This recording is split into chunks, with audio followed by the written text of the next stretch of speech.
माध्यम से आपने जो है सुंदर साउंड की जो है जो व्यवस्था थी, जिसके द्वारा कथा आपको जो है बड़ी अच्छी लगी, आपके कानों में जो है अमृत रस को घोला जिस साउंड के माध्यम से। और दूसरा जो लाइव पे नागेंद्र भैया जिन्होंने सुंदर जो है आप सबकी जो है रिकॉर्डिंग की, लाइव रिकॉर्डिंग, जिससे आप घर पे बैठकर भी कथा को सुन सके। तो इन सब के लिए थोड़ा सा आप उत्साहवर्धन कर दो जिन लोगों ने यहाँ पे सेवा की, और दूसरा जिन लोगों ने यहाँ पे सेवा की भगवान शंकर की कथा में, उनके लिए भी तालियां बजा दो। जो लोग इस कथा में निमित्त बने हैं, जिन्होंने इस कथा में सहयोग किया है, जिन्होंने इस कथा में सहयोग के साथ में अपना शारीरिक मानसिक जैसा भी हो सका वैसा सहयोग किया है, उन सभी के लिए थोड़ा एक बार ताली बजा दो तेजी से। और ये समस्त भरतपुर वासियों के लिए भी, जो भरतपुर के लोग थे जिनके सहयोग से ये कार्यक्रम आज सकुशल संपन्न हो रहा है, तो उनके लिए भी तालियां एक बार बजा दो।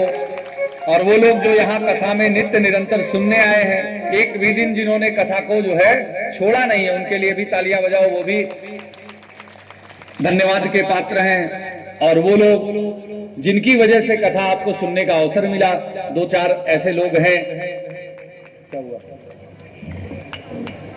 तो जिनका नाम हम नहीं जानते, देखो जिसका नाम नहीं लिया वो लोग बुरा मत मानना। अब नाम हमने मांगा था, नाम लोगों ने मना कर दिया शायद बताने से कि हमारा नाम मत लीजिए। अब ऐसे ही बता दें कि जो लोग आसपास में रहने वाले हो, यहाँ के आसपास पड़ोस के, जो बाहर के, जिन लोगों ने सहयोग किया है, उन सबको भी भगवान शंकर की कृपा प्राप्त हो, उनके अंदर भी भगवान की भक्ति बढ़े। एक आप सबसे कल मैंने कहा था ना कि दक्षिणा हमें चाहिए, सब तैयार हो ना दक्षिणा देने के लिए? झूठ नहीं बोलना, हाथ उठा के बोलो सब लोग, बोलो शंकर भगवान की, और धीरे बोलो, बोलो शंकर भगवान की। दक्षिणा के लिए सब लोग तैयार हो ना? तो अपने एक दुर्गुण को यहाँ पे छोड़ के जाओ, अपने एक दुर्गुण, चाहे क्रोध, चाहे काम, चाहे लोभ, चाहे झूठ बोलने की आदत, चाहे किसी से ईर्ष्या करने की, किसी से निंदा करने की, कोई एक अपना दुर्गुण यहाँ पे त्याग करके जाओ। और यहाँ से ये लेकर के जाओ कि हम जीवन में किसी भी अवस्था में रहेंगे भगवान को भूलेंगे नहीं। किसको नहीं भूलेंगे? भगवान को भूलेंगे नहीं। इतने दिन हमने कथा सुनी, तो कम से कम अपने जीवन को परिवर्तित करो। कथा सुनने का यही फल है कि आपके जीवन में बदलाव होना चाहिए। अब बदलाव का मतलब ये नहीं है कि कोई व्यक्ति व्यापार करे तो कह दो वो आप झूठ कैसे बोले। व्यापार के लिए छूट इतनी है कि जितने में आपको नुकसान ना हो उतना आप बोल सकते हो, उसके लिए कोई दिक्कत नहीं है। आप सत्य बोल दो, भैया इतने में है, अगर आपको पसंद है तो लो, नहीं मत लो, उसमें कोई समस्या नहीं, आपको कोई दोष नहीं लगेगा। लेकिन और जो लोग हैं फालतू झूठ बोलते हो दिन भर, तो ऐसा प्रयास करो कि ज्यादा से ज्यादा सत्य बोलेंगे, झूठ बोलने का प्रयास नहीं करेंगे, मौन हो जाओ, तब तो कल बोलने वाले बेटा। भंडारे की बड़ी चिंता है मैं, तो कल चकाचक भंडारा है, 2 बजे से भंडारा प्रारंभ होगा, 2-3 बजे से।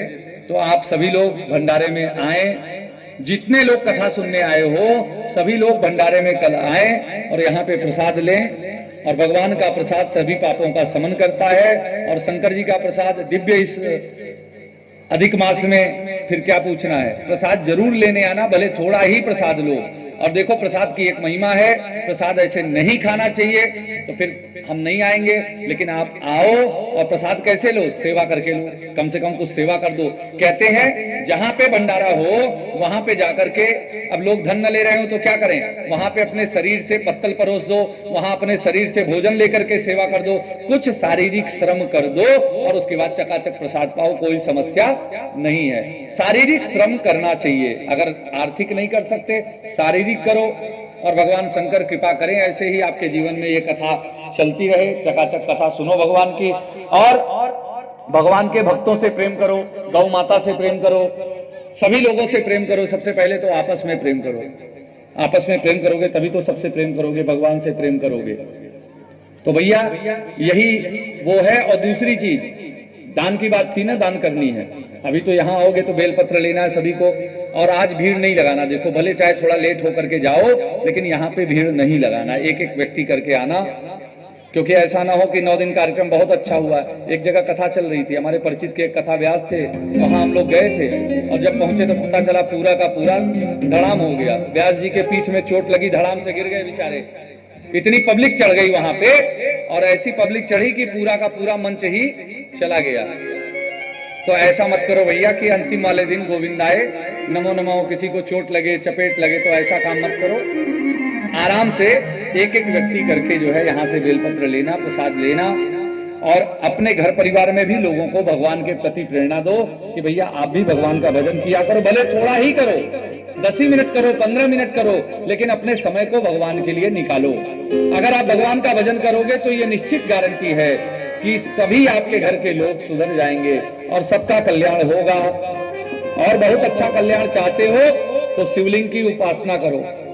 और सबसे अच्छा नाम भैया देखो, हम तो राम राम करते हैं इसलिए हम राम राम ही बताते हैं सबको, जिसको जो अच्छा लगता हो वो नाम लो। हम तो आपको राम राम की ही बताएंगे, सबसे सरल, सबसे मीठा, सबसे सुंदर नाम क्या है? राम राम। बढ़िया राम राम करते रहो दिन भर। जब याद आ जाए, भोजन करते समय, जल ग्रहण करते समय बिना भगवान को भोग लगाए पाओ नहीं, तो अपने आप आदत बनी रहेगी। भगवान की